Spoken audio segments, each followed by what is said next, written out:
Ganda.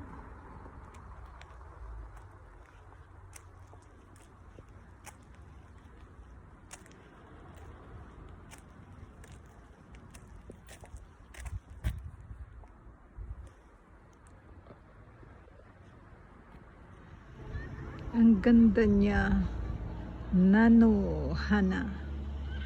Nanohana daw ito eh, mga friends. Uy, na. Ang ganda niya mga friends. Kahit saan meron. Nanohana.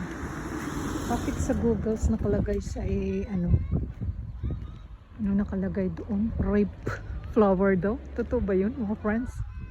Search ko nga ulit. Yan, mahangin na hapon. Napakaganda niya mga friends. Yan.